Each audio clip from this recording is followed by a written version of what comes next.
Welcome everyone to another edition of Let's Talk About, hosted by yours truly, Zach Kyleman. Well, the day that we all dreaded has finally come and gone, as on November 27th of this year, the Arena Football League ceased operations and filed for Chapter 7 bankruptcy. And for those of you that are somewhat aware of Chapter 7 or Chapter 11 bankruptcies, the Arena Football League has been through both, and Chapter 7, generally from the simpleton's terms, and this is a person, myself, that is a simpleton in this case, my understanding is Chapter 7 is the type that you pretty much are done and are nailing the nails into the coffin. Whereas Chapter 11 would have been restructuring and retrying, as the Arena Football League did back in 2008. And unfortunately, it is now the case where the Arena Football League is gone. 32 years of the 50-yard fight or the wall-to-wall brawl are over.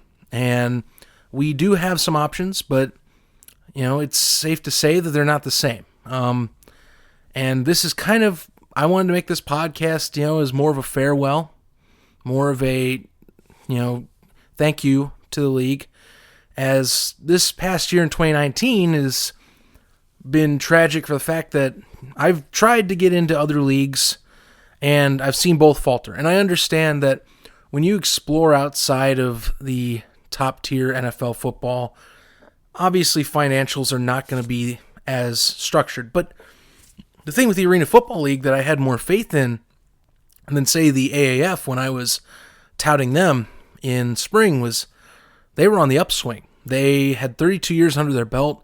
They had just hit rock bottom, or so we had thought at the time, and we were going to see them rise from the ashes like a great phoenix and start expanding to other markets. We had talks that after August 11th, when the Albany Empire triumphantly won Arena Bowl 32 in front of a crowd of over 12,000 people at the Times Union Center, that we were going to see a skyrocketing new set of Arena Football League teams, at least in our aspect, where we were going to get upwards to 2 to 4 teams.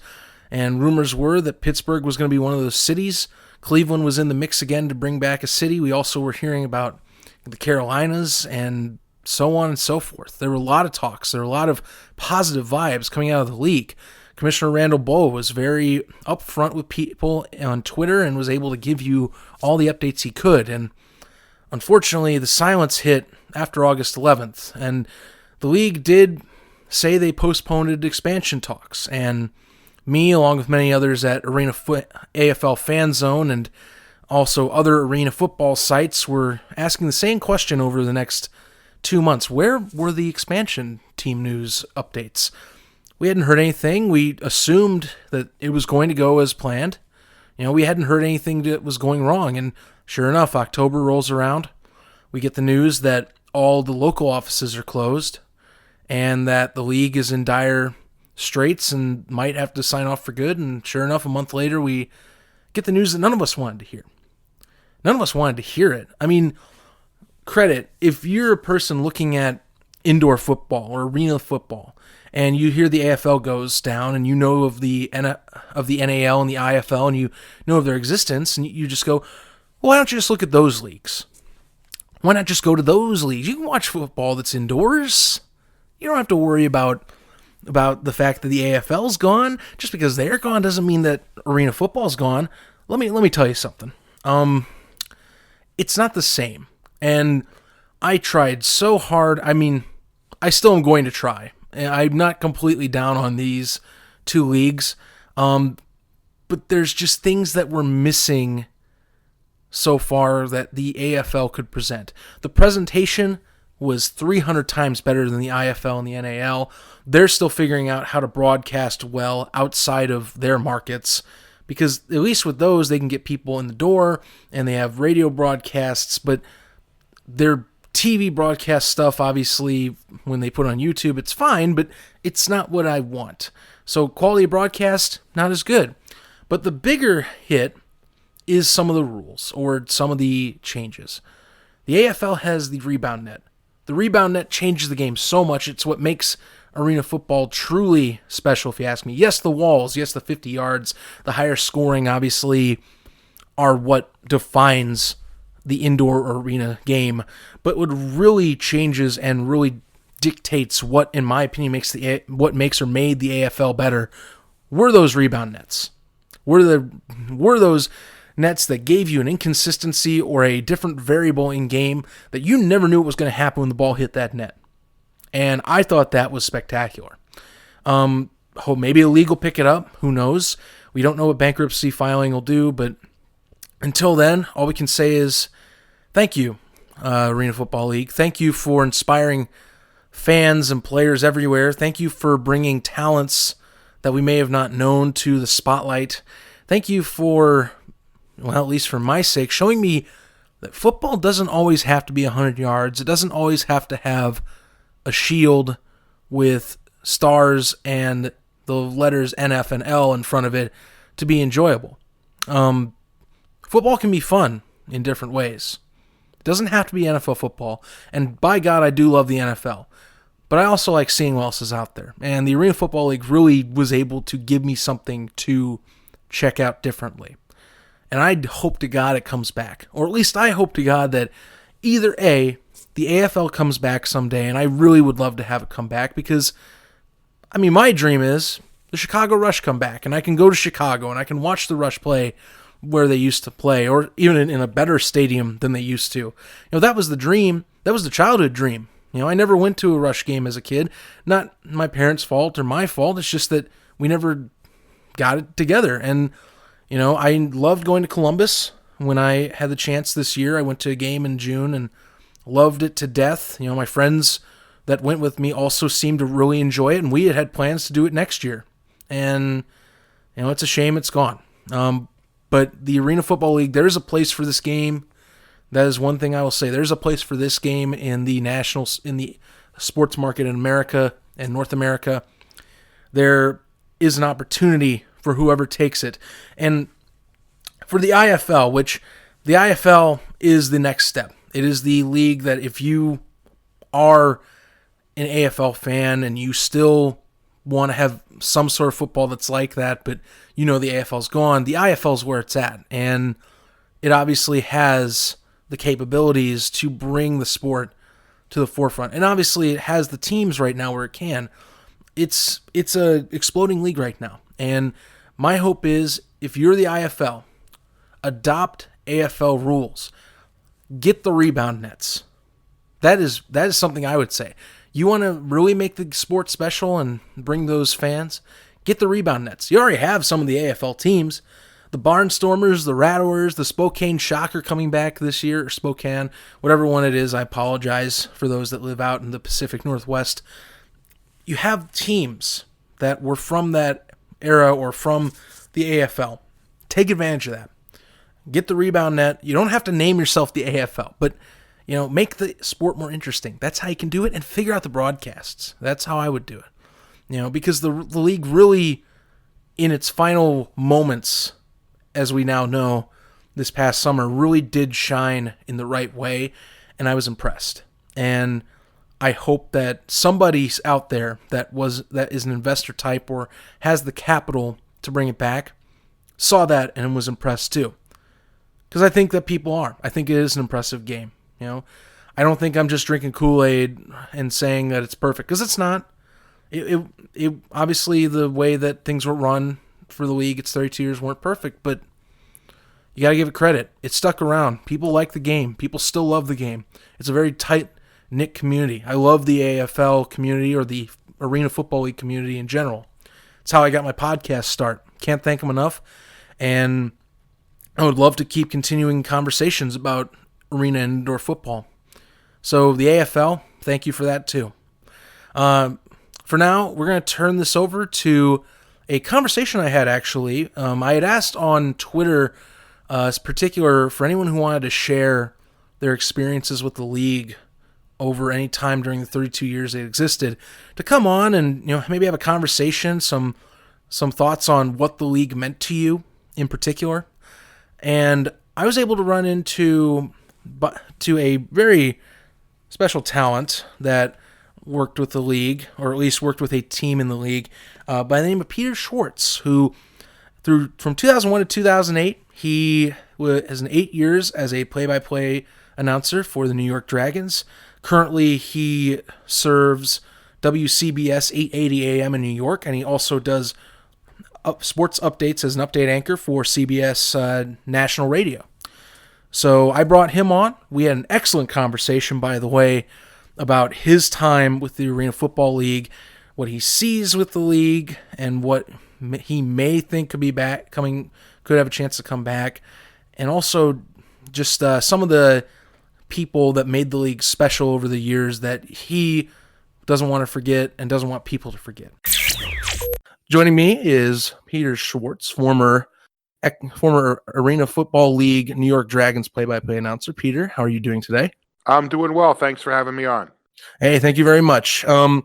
You probably have heard the news. I've heard the news. Everyone who was an Arena Football League fan over the last 32 years heard the what I would call a tragedy this past week, that the Arena Football League is officially filed for Chapter 7 bankruptcy and will be no more.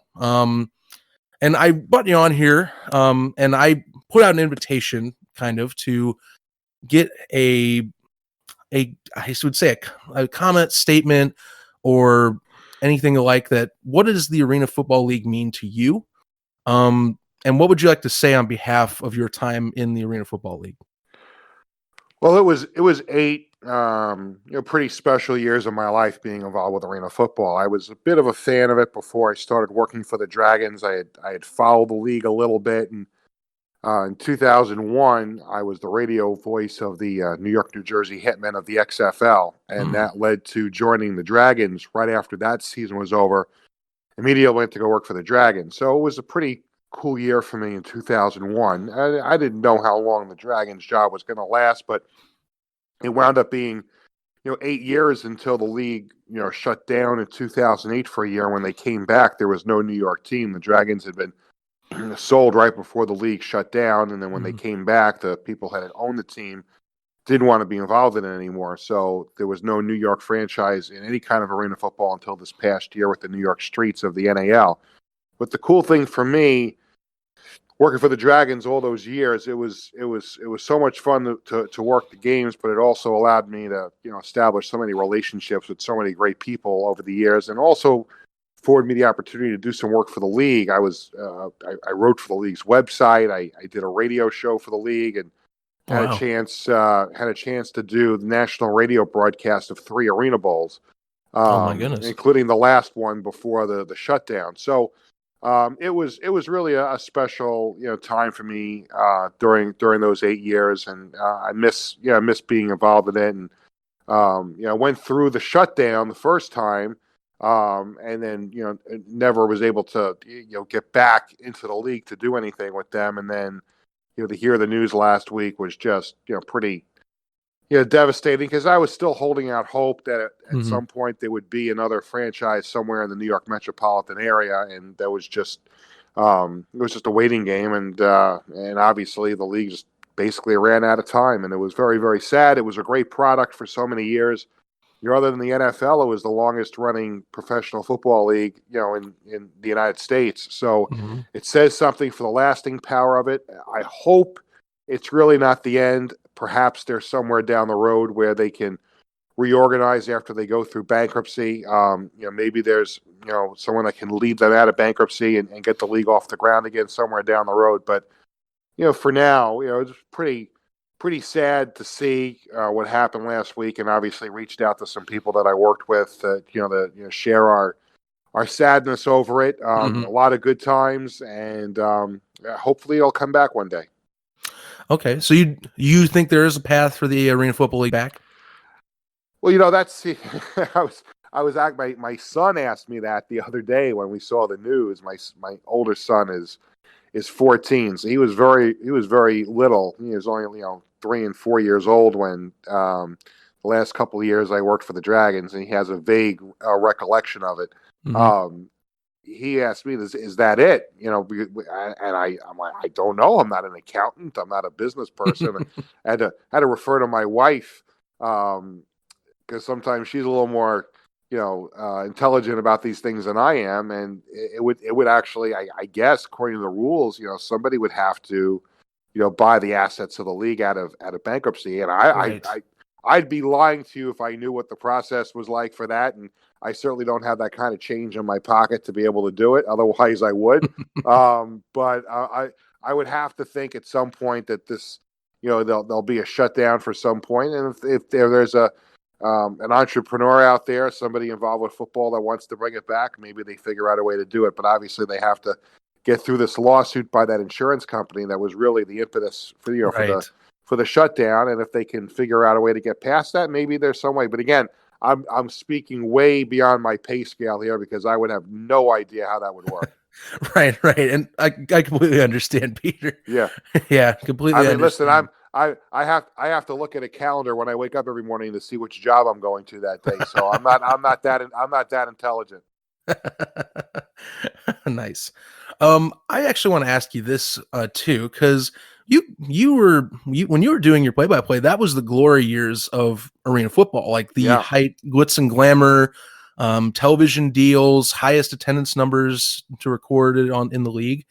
What was it like noticing those years, and then like what would you say you kind of noticed? I mean, besides obviously the New York Dragons not being there, but noticed between before and after the '08 bankruptcy, like say attendance, people's awareness. What would you say about that? Well, I would say that the league, the growth was slow and steady. I think during the first era of the league, and then my first 2 years with the Dragons were '01 and '02. At that time, they were still in smaller markets around the country, and they had the TV package was with the Nashville network, so they were some games were tape delayed on TV, and the commissioner of the league at the time, David Baker, who one of the great things about my experience with the 8 years of the Arena Football League was forging a relationship and a friendship with David Baker, who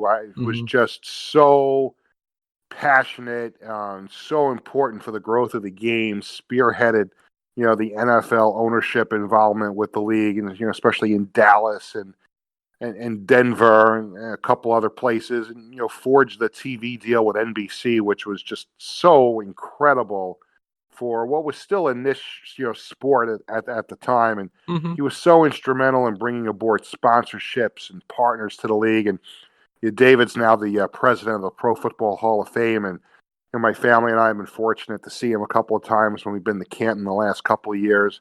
To get a chance to see him at the Hall of Fame, and he was just so passionate about the game of football. And when the Hall of Fame hired him, they couldn't have hired a better candidate. He was a tremendous person to work with at the league, and he meant a lot. And at the end, you began to have a faction between the NFL ownership, faction, and you had still the small market, not the big flashy owners, people that own Grand Rapids and own San Jose and things like that. They just he couldn't any longer get everybody on the same page. The league was being pulled in two different directions, and I think that was the big reason for the shutdown after the 2008 season.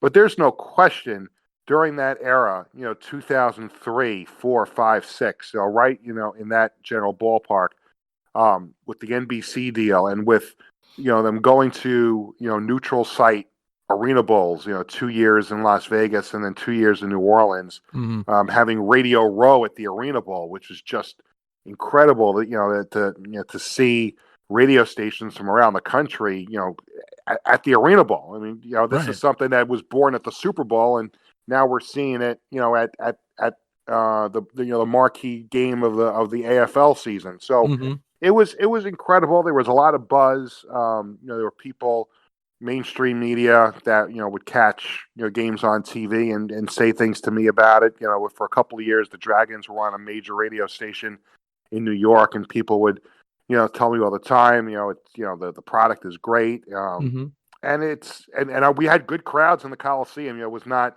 what it was in Chicago and Colorado. San Jose did very, very well, but I mean we had at Nassau Coliseum, on average 8,000 or 9,000 people a game, which I think is a pretty good number for being a secondary sport in the New York metropolitan area. It was so much fun, and again, I look at, the money was, I didn't make $1 million off of it, and it was certainly a nice little side job to what I was already doing.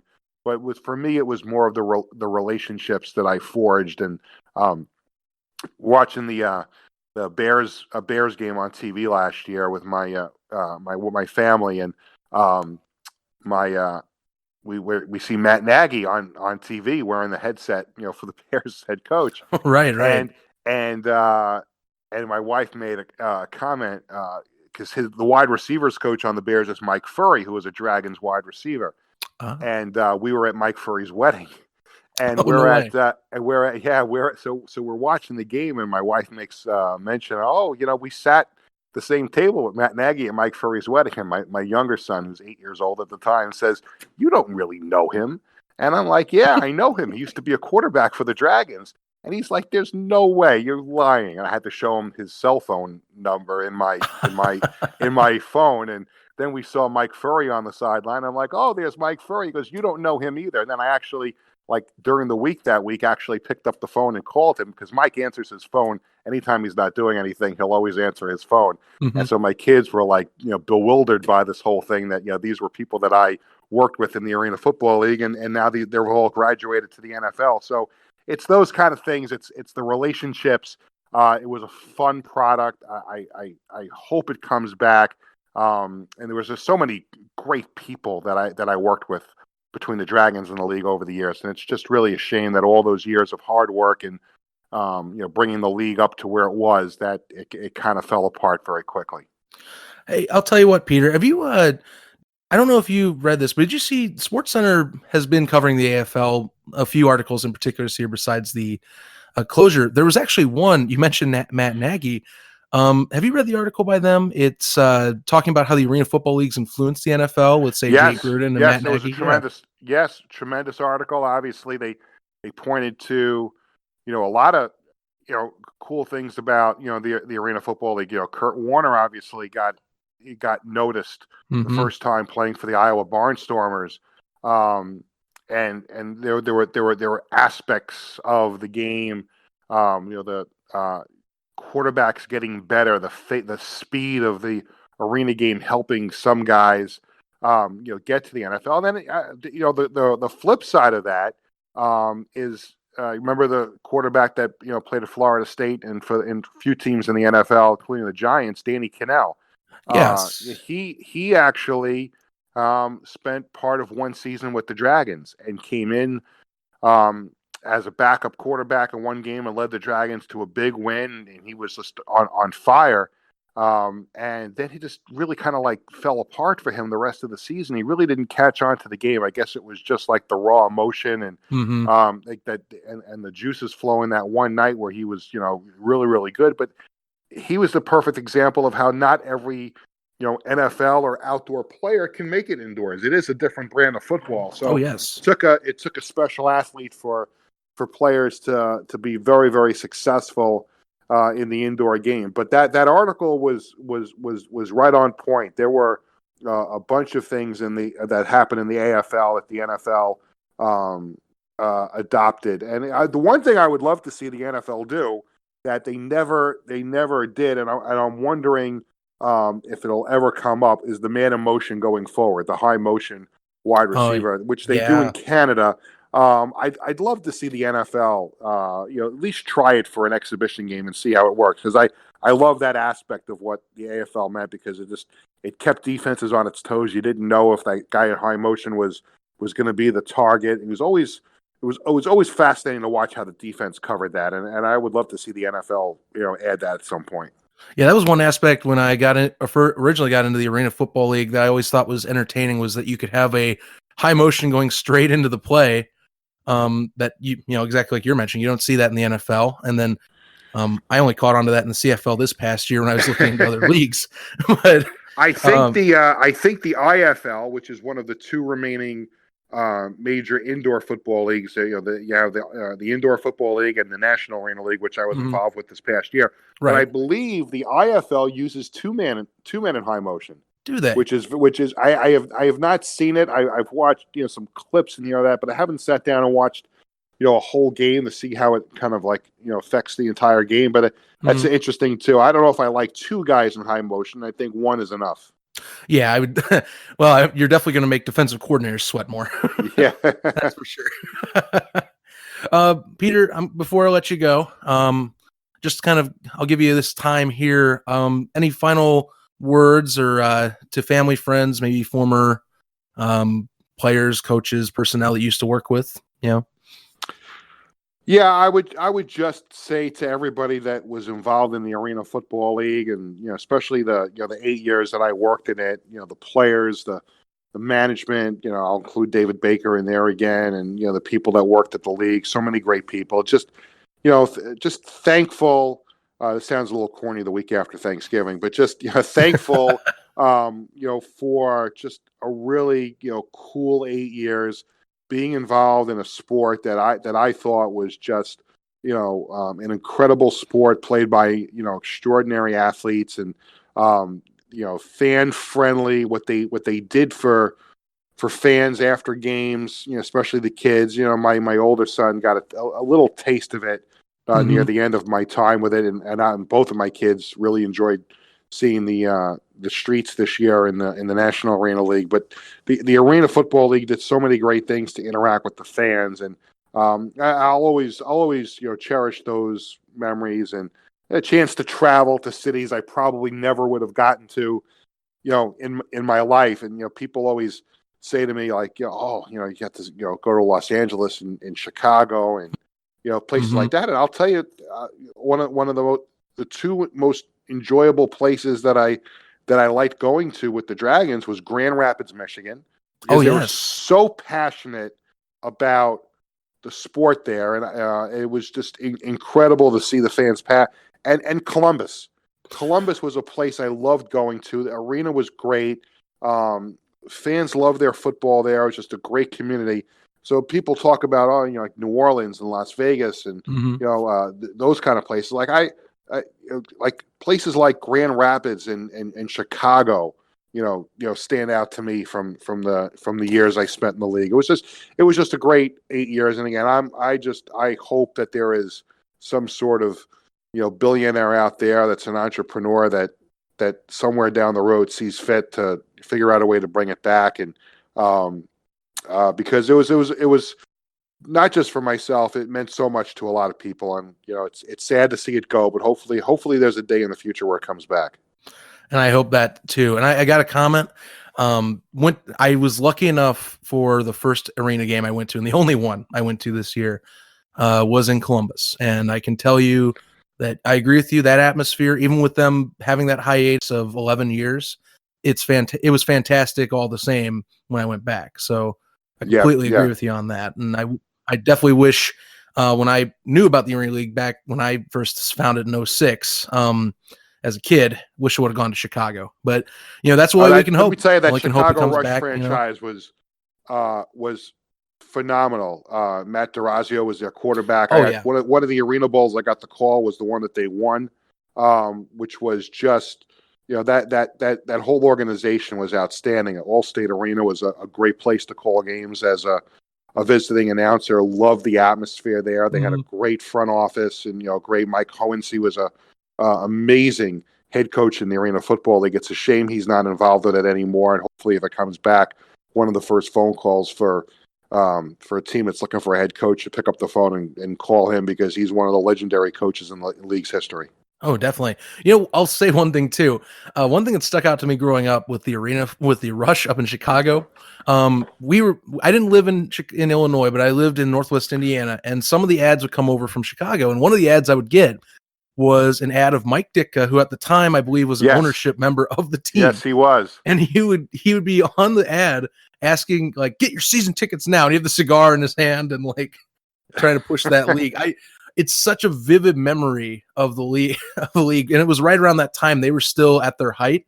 So he was like the face of them for a little while. But he was, and that was one of the great things about the league, is they were able to get some iconic, NFL names. John Elway, Mike Ditka, were involved in, Jerry Jones owned the Dallas Desperados. Mm-hmm. So there was always at Dallas games. I remember doing a Dragons game in Dallas and being on the field before the game, and Bill Parcells was there. He was coaching the Cowboys at the time. So there was always this, kind of like unofficial tie between the AFL and the NFL for a few years, and it was just wonderful. I could probably talk for hours and hours about what it was like to work in the arena football league. I would be remiss though if I didn't just bring up. Unfortunately, there was one day that I wish I had not spent in the AFL. I wish it didn't happen. I unfortunately was broadcasting the game when the Dragons were in Los Angeles to play the Avengers, and that was the game where an Avengers player, Al Lucas, passed away in the game because of a spinal cord injury that he suffered on one of the kickoffs. And they named, and the reason I bring this up was because of his legacy, and he also played for Tampa Bay in the Arena Football League. They created an Al Lucas Award right after his passing. They gave it to the AFL player that year that would do the most work in the community, and he was so involved in the community. And I'm asked a lot by people because they know that I was involved in that game, and just to be downstairs in the locker room area and seeing the the sadness of the Avenger players. And I got a chance to meet his family at a couple of the Arena Bowls when they were handing out the trophy named after him in subsequent seasons. Oh, wow. Again, it was a very sad and unfortunate day. I wish I didn't have to go through it, but one of the interesting and lasting parts of being involved with the league was getting to see him play, and also be involved with the league as they started to hand out the trophy in his name. So that's something I'll always remember about it too. Yeah, gone but not forgotten, and that's definitely a legacy you want to continue. Yes. Thank you for mentioning it. Really, I really appreciate it. I mean, and I'm going to be honest with you, I'm still learning things about the league even after its closure, and that's one I actually didn't know about. So I appreciate you bringing that up. Yeah, it was really unfortunate, but he was a very from. I never met him personally, but I met his parents at subsequent Arena Bowl awards banquets and things like that.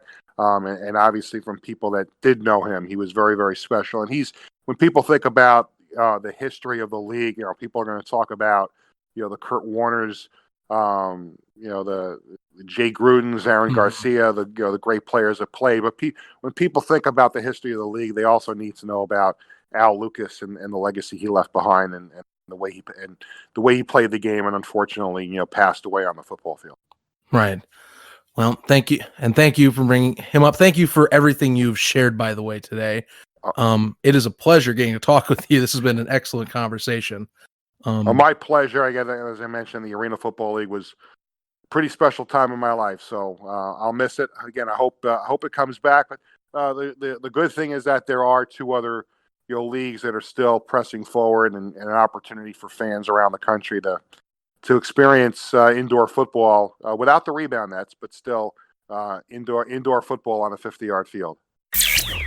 So that's going to do it for this edition of Let's Talk About, hosted by yours truly. Thank you very much to Peter Schwartz for coming on this podcast. I really appreciated the conversation and the in-depth thoughts he had on the league and his time in the league, because he really has been everywhere with the AFL. And it was one of the best conversations or interviews I've had on this podcast so far, and I look to talk with him again. Also, a shout out to the Arena Football League community and the AFL Fan Zone community. You guys rock. Without you guys, I probably would not still be doing podcast episodes on anything else I do. You guys gave me the vote of confidence that I was at least doing something right, and that I can have a little bit of belief in myself that I can do this, and that people will somewhat listen. I don't do this to try and capitalize on profiting or anything. I do this for fun. This is a thing I'm passionate about, and that I was hoping to get passionate about and see what people had thoughts on, and it's working so far. I really have loved doing this. You guys rock.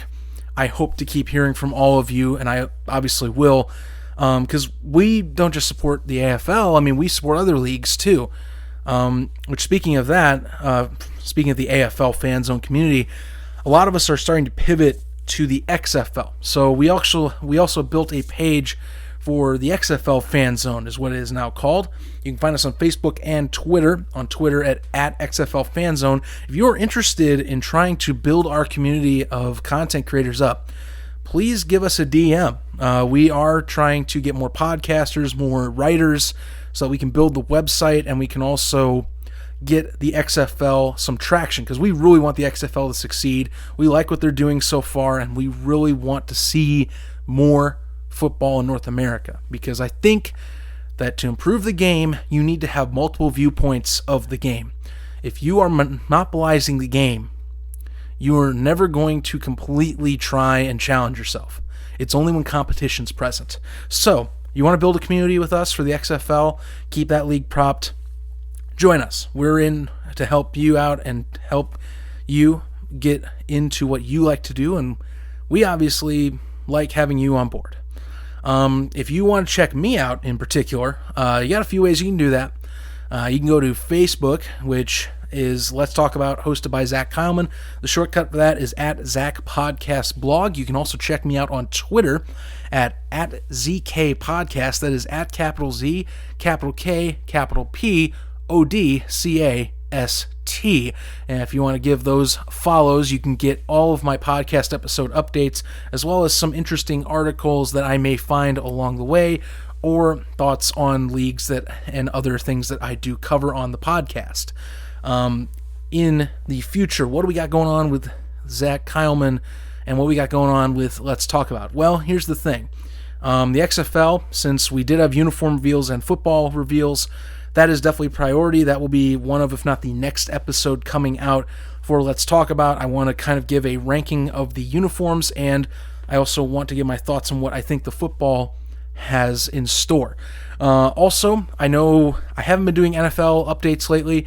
Reason being is the holidays coupled with the Arena Football League's final moments really have pushed the NFL updates aside. However, that's going to probably change. I'm planning on trying to get Grimbo and Tony back together for probably a final edition of us three in a round table. You guys seem to really like that episode last time, so we're going to do that again, or I'm planning on doing that again, and we're going to get that big round table discussion together and talk, Falcons, Cowboys, Bears, and maybe just some things going into the playoffs. So we'll have more content on the NFL. Don't worry about it. Until next time, guys, thanks for supporting me as always, and especially you Arena Football League fans. I wish the best. Keep up the good fight for the league. Check out the IFL if you want to. I know I will. Not guarantee I'm going to cover them, but hey, we'll see where this goes. Until next time, stay tuned.